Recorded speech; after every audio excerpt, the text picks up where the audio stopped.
మేము జగన్కే వేస్తాం. మేము జగన్కి తప్పక ఎవరికి గడ్డ పొడికి పానం పోయినా వేయం మేము. మాకు ఆయనే న్యాయం చేసిన ఆయనకే వేస్తాం. గ్యారెంటీకి జగన్కి. మాకు 4 ఓట్లు ఉన్నాయి, 4 ఓట్లు జగన్కి. మీరు ఎంత దూరం నుంచి వస్తున్నారమ్మా ఇక్కడికి?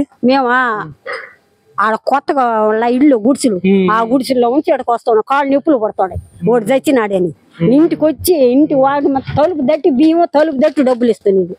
అట్టోడు ఇట్టాడు పని చేసిండు. అలా ఉంది జనం. కొంతమంది ముసలాం పడిపోయింది. ఆడ పడిపోయి మంచిళ్ళు ఇచ్చి మొఖం తుడిచి నేనే కోసన పెట్టామని ఇచ్చిండు. వాడు చచ్చినాడని వాడు దూని తాగల. ఇంటికి వచ్చి తలుపు దట్టి బియ్యం, తలుపు తెచ్చి ఇస్తాను పింఛన.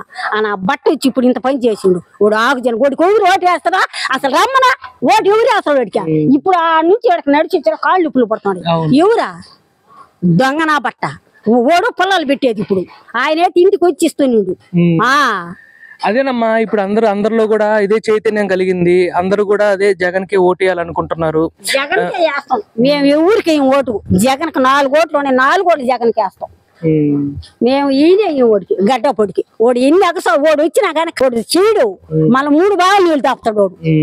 ఓడి కోటి వేస్తే ఓడి ఎవరో వేయాల్సిందే కానీ వేయవు మేము. ఇప్పుడు ఆ నుంచి నడిచే కాళ్ళు నొప్పులు పడతాం. ఇల్లు దట్టి ఇస్తాను.